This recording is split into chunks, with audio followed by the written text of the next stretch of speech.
Greetings, everybody. This is Christopher Messina coming at you from the Messy Time Studios on the glorious beaches of Florida that are about to be assaulted by Hurricane Milton, but we press on in the face of natural disaster.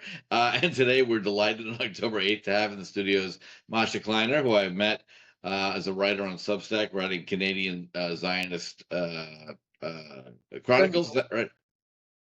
The Jewish Yep. Chronicles, right? Okay, sorry, I'll get that right later. I'll put the link below. Been a big fan of her work, and so when I found time to see if she could come on the show, she said yes. So Masha, thank you so much for taking the time. I appreciate it. Thank you so much for having me.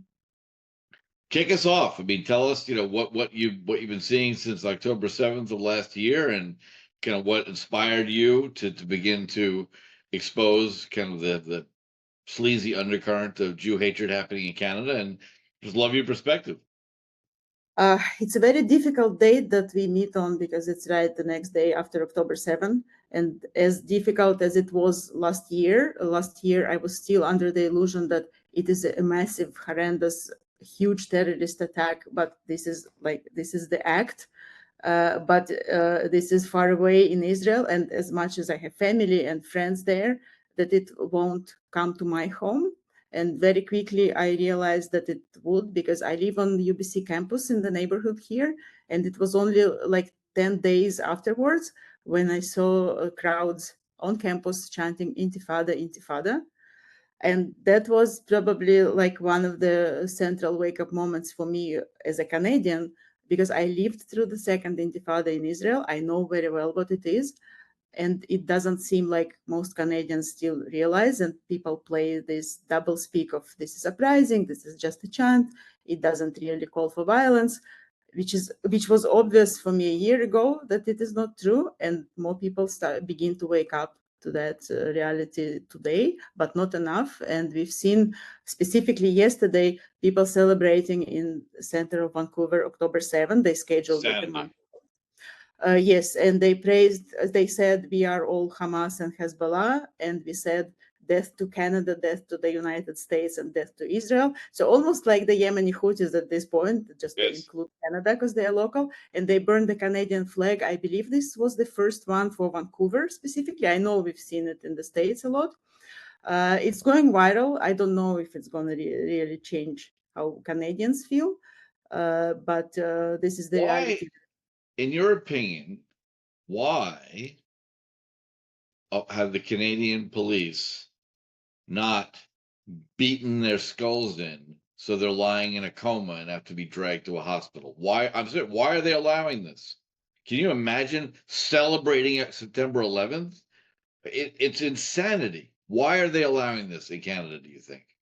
I think this is wrong to put the blame on the police. I feel like the police, and specifically in Vancouver, the police has been extremely supportive of our community. And they don't enjoy these protests one little bit because these people are hostile, just like they're hostile to Jews and to Canadians, they're hostile to the police. And it's not a coincidence that they chant IOF, KKK, and the police. Chance, yeah. Or VPD in Vancouver. So they're really hateful towards the police as well. But it's not up to the police, it's up to the government. There needs to be a political will to prosecute those people and to take action, because otherwise arrests don't make sense. And just in general, the Canadian police has been so disempowered to take action even against regular criminals, not just terrorists, because like they play the catch and release and no one is getting prosecuted. So that's the problem in our government. Sorry, is it all from Trudeau, the communist warrior prince, or I can't stand him, or is it at the provincial level, or is it both? It is actually both. And we have provincial election this month, like 2 weeks from now, less than 2 weeks from now. So I'm very hopeful that we will get common sense conservatives here. Because right now, the party running this province is BC-NDP. They are kind of affiliated non-officially with the federal NDP, which is even more left-wing than Trudeau. So they are more socialist-oriented, social justice, and woke. So actually, forget Canada exists. What does NDP stand for? I'm sorry, something Democratic Party. Let me It's the National Democratic Party or something, or anyway, probably. Yeah, I doesn't matter. So they're left. Democratic Party. So they're left of the communists worshiping Prince Trudeau, right? Okay, so that's terrifying. So they've been in power for a while. But do you think the conservative candidate running for premiership is likely to win? Are people disgusted with this in the streets, or normal, British Columbians think this is okay, or are they horrified? It's hard really to make statistics because they call it quiet majority for a reason, because they are quiet. But I can see like some comment threads on Reddit and other social media where people, so they don't care as much about Jews as I would like them to, maybe, but they care about their own issues. And uh, so the crowds that chant Intifada cover all their faces with kafiyas, and they don't look friendly at all. They don't look friendly So to any. brave. They're so brave standing up for what they believe in by showing who they are. In America, most states, it's illegal to protest with a mask on. The police will come rip it off your face because you're not, or arrest you. You're not allowed to hide your face and walk around calling for the death of Jews. So that's at least a step in the right direction. There is some law in Canada, but it is also tricky and delicate, and it's all dependent on circumstances where you can't mask your face if you commit an offense, but it is really very dependent and it's not enforced. They block the roads, they disrupt traffic, so they cause a lot of trouble that are even just objectively unrelated to anti-Semitism. So people start getting annoyed with it a little bit, but not fast. More people, that's helpful. Right. Yeah, but just in general, like it's a very easy choice, like provincially, because the BCNDP has been in power for 7 years and nothing has gotten better, not just anti-Semitism. So, but it's a tight election, so we will see how it goes. Hopefully. And what has we before this started, or has this really kind of driven you as an issue, and observing what is happening is that has really caused you to write a lot more and be more public? I'm sorry, the audio has been cutting off a little bit, so there is a delay. If you can repeat the question. Sorry. Question was, have you always been a prolific writer concerning what's going on in British Columbia, or is it really this last year has prompted you to write a lot more? I was writing a little bit as a hobby, but mostly just fiction. I'm a software engineer, and that's what I've been doing my whole career. I worked for Google for many years, and then I was doing a little bit of a startup thing. But when October 7th happened, I quickly understood that I can't really focus on anything, and I don't.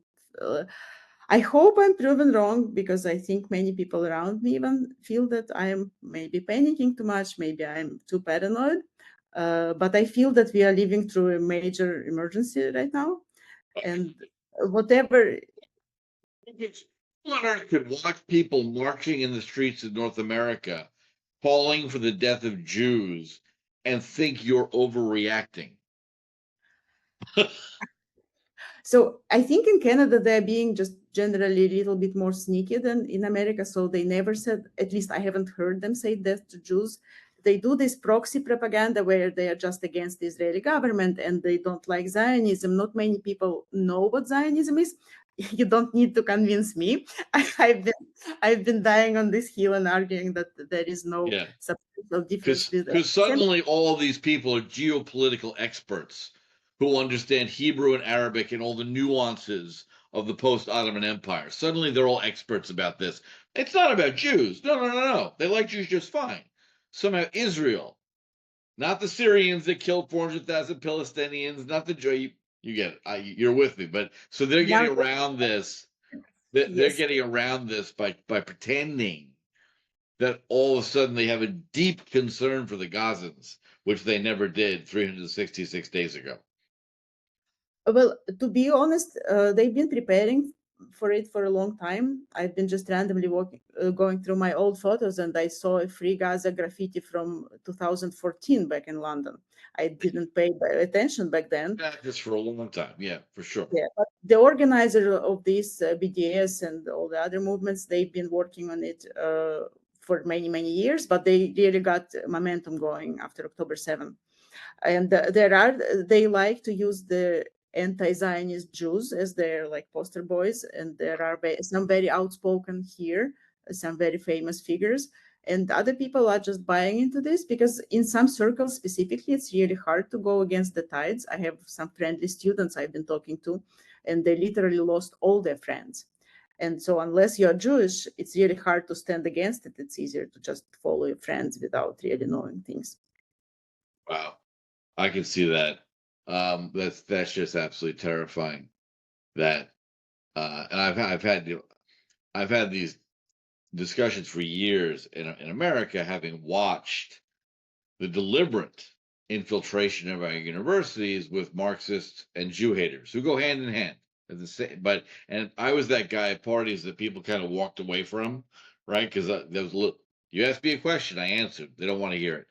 But after October 7th, I'm still blown away. I had a chat with a very nice young woman yesterday, who describes herself as a liberal Jew, American Jew, who is still wrestling with whether she's going to vote Trump or a Democrat this cycle. I all I could say to her is the Nazis shoved secular Jews in the ovens just as fast as the Orthodox. Like, how could it really? It is one of those things where at this point, for this election, with what's going on in Israel and how the Democrats in this country align themselves with the Palestinians, I had that conversation all the time with Jewish friends.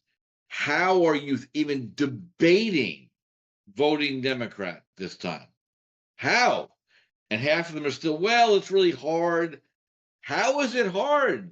They're trying, if Kamala wins, they're going to try to stop arms shipments to Israel. They've already tried. And Biden, at least, is enough of an old school American that even though he's losing his mind, he kept the aid going. If Kamala wins, they will stop sending arms to Israel. It blows my mind that there's a single American Jew who would vote for Kamala Harris. It really does. It really, really does. But you're seeing the same thing in Canada. Yes, and I agree with you, but also I have some very dear friends who vote in the States. Not many, luckily, because we are in Canada, that do vote Democrat, and still. It's hard for me to understand. I think the Trump figure itself was made into such a monstrosity that people are having a hard time to detach and analyze. And I think this is why there is an attempt being made to paint Pierre Poilievre, the conservative leader in Canada, to say this is the Canadian Trump. And You should be so lucky. yes, I'm a big fan, but also I don't think that he's like Trump. He's on the other side of the anti-Semitic spectrum specifically. Yeah. And specifically in Canada, it's a little ridiculous when people say, oh, politicians would say anything just to get your votes. Jews in Canada are less than 2%. I think it's something even below 1.5. So I don't think anyone would say anything really divisive to get this 1% of votes. Yeah, exactly. Not yeah. Only if you're moral would you vote on behalf of Israel. Wow. Yeah, it's you hit it. One of the things I have found, and we all have, is the power of the media, especially in the last decade or so, magnified by social media. And again, Donald Trump, I wish he spoke better, right? He's one of the worst public speakers. He sounds like an idiot. The problem is his policies are really good, and he's a bit of a bully and a bit of a bull in a china shop. But this is the one hill that I will die on with everyone I talk to.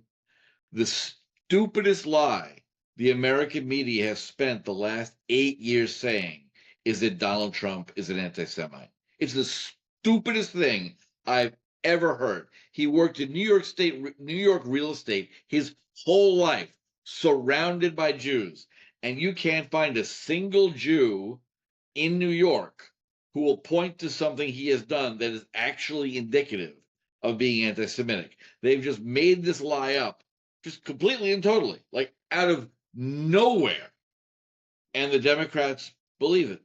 It is really from observing how people do things, and you worked in social media at Google, so you know how to manipulate people, right? It's kind of amazing. Nothing to do with social media to make Not this in a clear. bad way, not in a bad way, but you know what I mean. If you have a lot of information flows, people begin to believe it. This particular lie about Donald Trump has taken hold, and I have no idea why. No one can ever give me an example as to why he's supposedly an anti-Semite. Just the way people say that he is a racist because of the Charlottesville quote, but the Right, had quote nothing to do with him. there in the internet, and I can't tell you how many times I sent it to people to see like the full clip. But they, I think the media is one of the biggest factors into the whole anti-Semitism and just in general division war. Because my personal awakening about that actually happened many years ago when I saw a BBC article that said Israeli police just shot dead 2 Palestinian people in Jerusalem. And because I knew what happened, I actually went and read the article. And in the very, very last paragraph, there was one short sentence actually saying that these 2 Palestinians killed 8 people with knives in a synagogue just 5 minutes before they were shot. Uh, but for normal Smiling people, at that, but at the media treatment, right? So they killed 8 people, then they're shot by the Israeli police, and that's the story: is that they were shot by the police. yeah, Not and why. you have to really work hard to find out what actually happened, and not many people do. And that was again very long time ago, and they keep doing same and same things here in the mainstream media. uh, I was watching, like monitoring it for a while, just collecting data to make sure, but then I stopped because I just can't take it anymore. Yeah. And what I mean, have there been any instances of real violence in British Columbia towards Jews, or has it mainly still been a lot of marching and flag waving? You know, what is the mood? Do you feel threatened there? Uh, I don't feel physically threatened myself, but maybe because I'm just a little stupid. Because I've been to their protest with the Hamas is a terrorist organization sign a couple times. I draw my inspiration from various Iranian activists in Toronto and in London, where they did the same, and it actually got more violent there. Uh, in the very first days after the October attack, someone tried to stab a Jewish woman downtown Vancouver, and luckily, police was undercover Wow. police was following her, and they noticed. It's really hard to say, like, it doesn't seem to be like a trend because, like, it was an occasion. We have, like I said, we have a very, very supportive police force here, so they patrol around all the Jewish institutions. We had a lot of vandalism. We had a burnt synagogue door. We had defaced signs of synagogues and schools. So a couple weeks ago, or a week ago, I get confused. We went to a counter protest with a few friends, and that's when one of my friends was attacked by a youth, actually. There is an investigation going, so I can't go into details much, but I feel that the more they are losing the war, the actual war on the ground, the more violent and agitated they become. We went to a counter protest yesterday as well, because at some point it feels like enough is enough. Like, there are too many terrorists on our streets and we just can't take it anymore. I'm not there to fight with them, but I want to stand and send a message that this is unacceptable. It's not two sides. It's not like where we increase the taxes a bit or decrease the taxes. Like, that's enough. I don't like people playing both sides. Yes, feelings are hurt on both sides. It's not both sides when people say we are Hamas. Right. That's not okay. It's not just an opinion. I think Canada. That is a criminal state. In the United States, if you say you are a member of a terrorist organization, that has legal ramifications. That's not just a fun phrase in the United States. Now, whether they enforce it or not is different. But I've got people on camera saying, I'm Hamas, and I call the FBI repeatedly, send them the video. Again, this might sound like just hyperbole in the streets, but you are not allowed. It is illegal to be a member of a terrorist organization in this country. And when someone declares that they are a member, I report them. I totally agree with you, and we've been reporting a lot. Justice system is also very slow. So specifically later today in the afternoon, we have a court hearing for Charlotte Cates. So that's an interesting one to cover. There is an organization called Samidun, They are affiliated with PFLP, the Popular Front of Liberation of Palestine. Yeah. Samidun was designated terrorist in Israel and Germany, and the leaders were, I believe, deported from EU. But they live here in Canada, a few blocks from me. Charlotte Cates, she's an American actually, and her husband is a Palestinian, Khaled Barakat, and Israeli intelligence says he's a PFLP leader. Oh, he's Satan. He's horrible. I wish nothing but bad things to happen to him fast. I totally agree with you. I can share his address with you later. Please. Oh, yeah. Awesome. Great. So Nightmare. back in April or May, Charlotte Cates stood on the stairs of Vancouver Art Gallery in a rally and said, "Glory to October 7.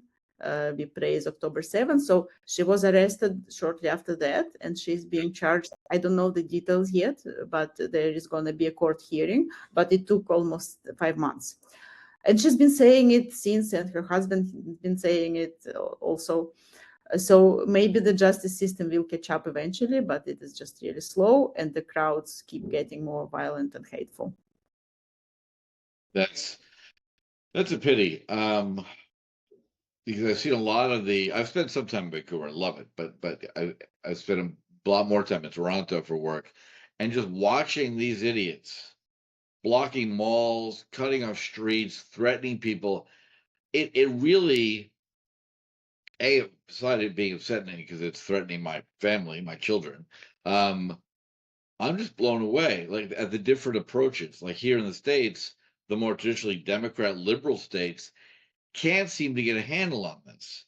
Whereas down here in Florida, Georgia, Tennessee, there's very little of this nonsense because I'll give these pro-Hamas fangirls at least the common sense that they realize when they come to the South where everybody is armed and the police don't like them, bad things are going to happen to them. So they don't come here. They march around New York where nobody's armed and where the laws favor letting them out of jail.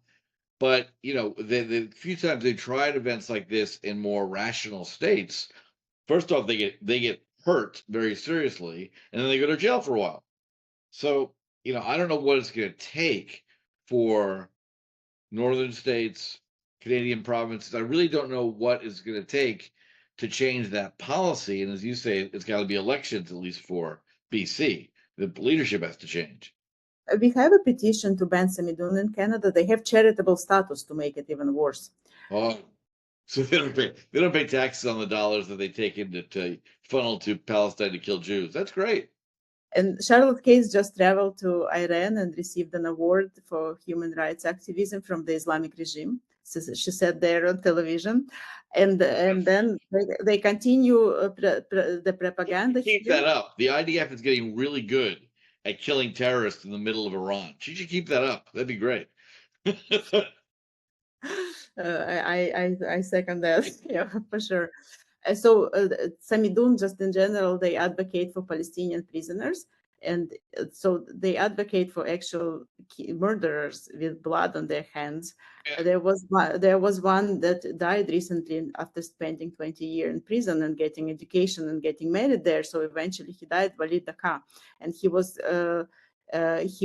convicted of kidnapping, torturing, and murdering Israeli soldiers back in the 80s. So they gathered here with all the woke Western students to teach about his struggles. There was a special teach-in dedicated to him. His struggles being a murderous terrorist scumbag. Yeah, that was a really valuable lesson. And unfortunately, especially the young people are buying into this because they were raised specifically here a lot, probably in other parts of Canada too, but I can just speak to the education system in British Columbia. They were taught that they are guilty of colonialism and white is bad, all this.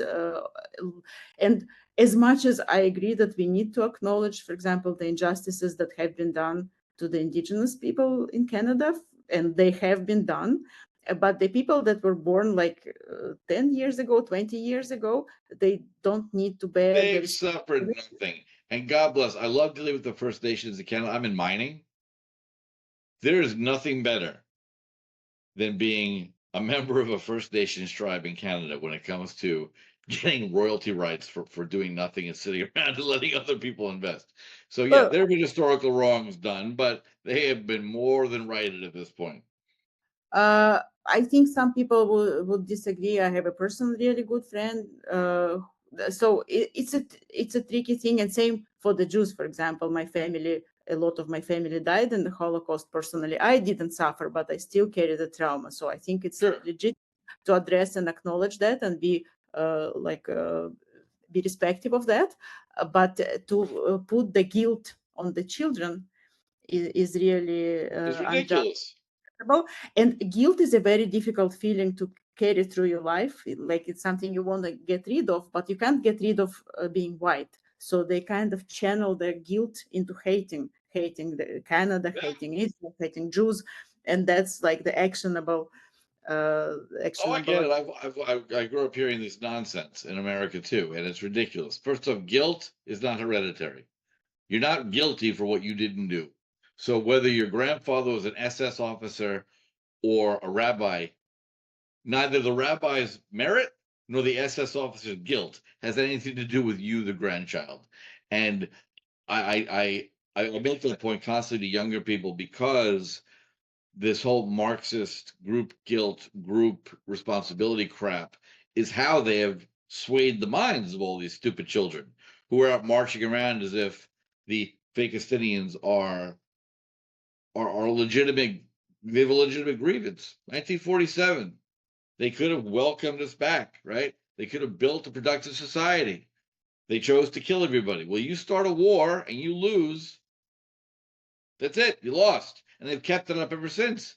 And this finally, I think, my understanding is as the Israelis finally view it is, this is it. This is World War III. This is going to end with every Islamist terrorist dead. Because you just cannot keep doing this as a country. You can't let the UN keep telling you that it's okay that you're the only country on earth that has missiles shot at it every day, and you're supposed to accept it.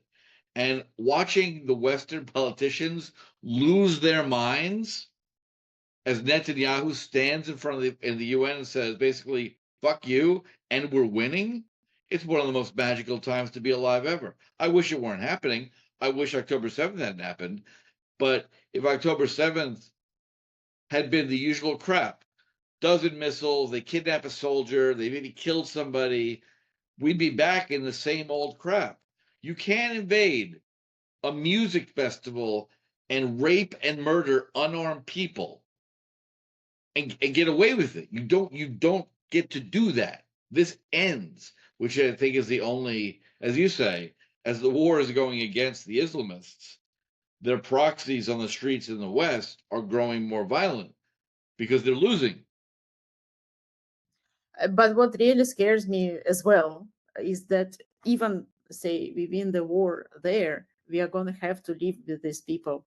And I think once you walked on the streets and chanted Intifada, it does something to a person. Yeah, And it scares me that this is irreversible and this is the people my kids will have to live with in a society. So that's a very scary thought, well, to it's be honest. horrifying.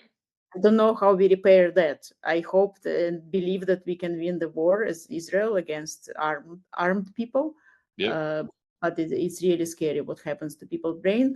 I think they lack the imagination. If they were born here in Canada, for example, in a very easy environment to grow in, they lack the imagination to understand what a dictatorship is, what oppressive regime really is. So they hear the words, but they can't really grasp it. And when they say, "Oh, the journalists in Gaza report," like I was born in the Soviet Union, I know if you live under an oppressive government, you can't really report anything except what the government says. But they just don't understand it. So like whether it's stupidity or naivety, I don't know. It's both probably. It's a good But mix of both. You got Trudeau in Canada who wants to license journalists. I mean, you don't have the same structure we hear of the First Amendment, but it's similar. But in America, like the left wing Democrats, they love this idea. They think Trudeau's got the right idea. Well, if you're going to be a journalist, you have to get a license from the government. No, no, I don't. That's the point. And kids today have been taught this crap that there's such a thing as hate speech. No, there's no such thing. Say what you want. March in the streets and tell me you want to kill Jews because we're capturing your image on video and picture and we're identifying you. Please tell me who you are. I don't want you to stop. Keep it up. And there are a bunch of initiatives here where we're capturing all of that video. We're naming them all.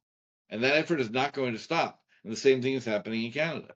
So you can march today, and maybe you went to the rally because a girl you like said, "Are you coming to the pro-Palestine rally?" And you don't care anything about Palestine, but she's really cute. So you go along. That might very well impact your employment prospects 20 years from now. Everyone makes choices. That's true. What also is quite scary is how they infiltrated not just the government, but also the institutions. So, for example, in Canada, we have a lot of unions. So, unions are socialist and they are anti-Semitic for that purpose.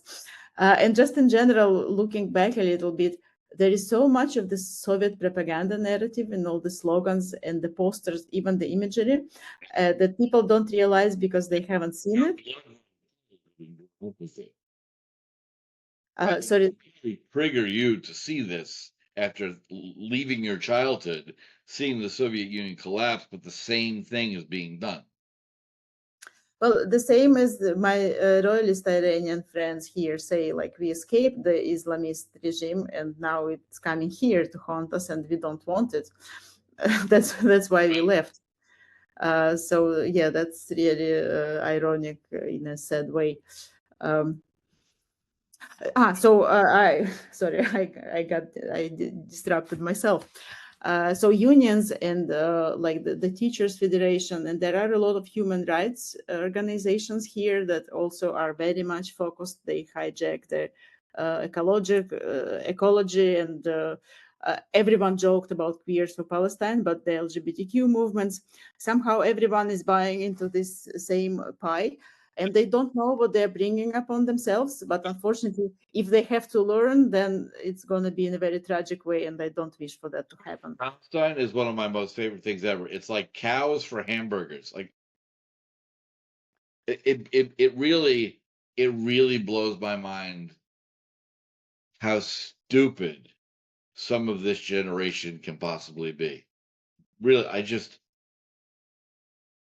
it really does. It is beyond baffling that anyone gay in North America would be cheering for Hamas in some way. It surpasses all understanding, quite frankly, and how stupid these people are. Well, Canada has been proud of being so tolerant, and tolerance is great. But there is a famous quote about if you are tolerant to the intolerant, you end up being intolerant to the tolerant. And I think we've passed that line long ago. And it's time for people to acknowledge that not all cultures and values are equal, and we can't grant them the same respect if they call for violence, for example. But it's really hard because it breaks the fundamental beliefs that a lot of Canadians have grown up to internalize. Which is why I'm fascinated by it, because to me, having watched this and having certainly the Western version, having read Churchill's World War II, 3 times.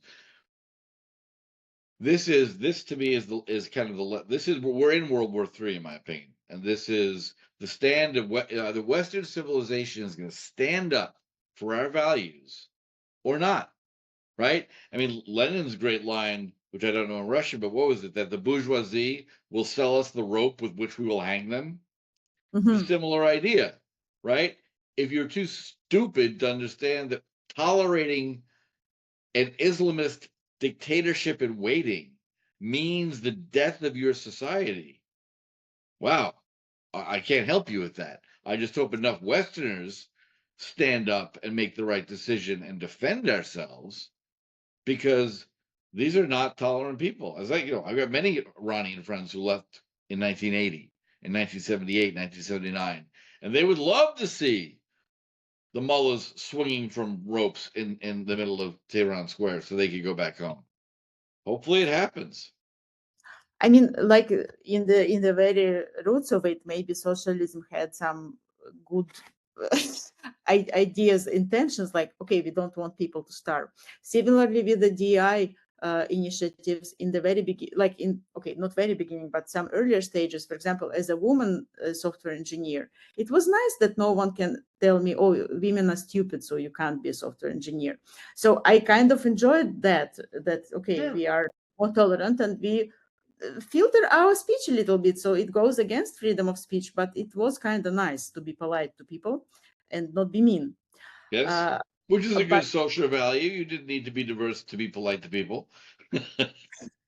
exactly, but I feel that even within my own friend group, I heard people complain, oh, but I can't now hire a white male as an engineer because I need to go for diversity. And I was like, that can't be true, it doesn't make sense. So it took me a while to comprehend, and I went back and told them, okay, now I see you were right, it just took me longer to see.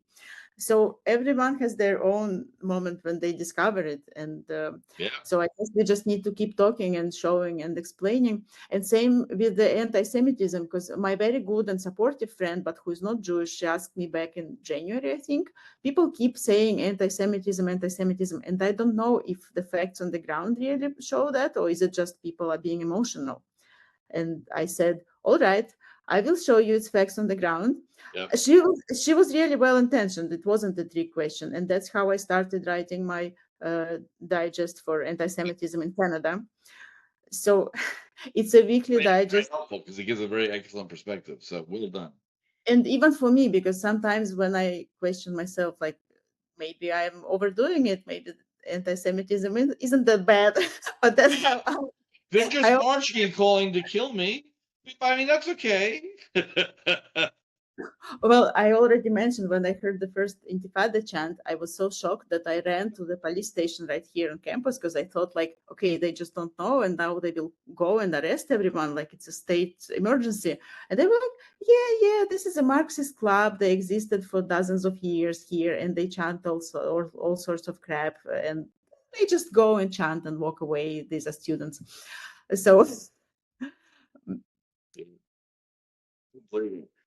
Well, what's the kind of last thought you would leave for folks? I'm going to point to your writing so that people can peruse that at their leisure. But like, what if you could flip the switch and there were like one major policy change that you're seeing in North America, or stick to Canada specifically if you'd like, that if you could like wave a wand to make that change today, what would it be?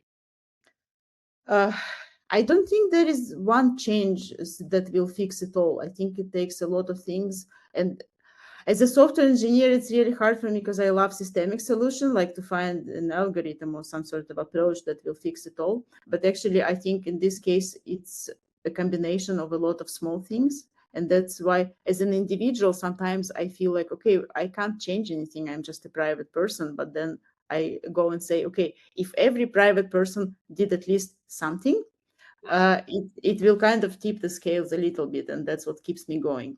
So I think it is very important for us Jews and for non-Jews, because we have a lot of support out there, more than we sometimes know and feel.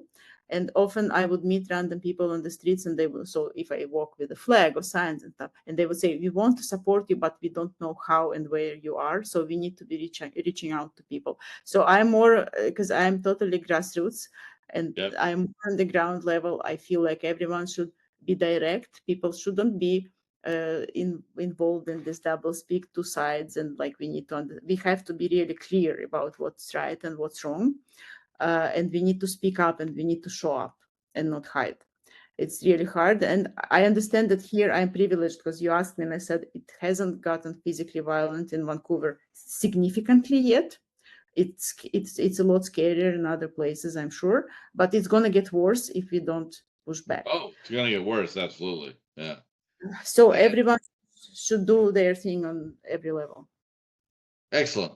That's a very reasonable and intelligent answer. Well done. Well done. No, because the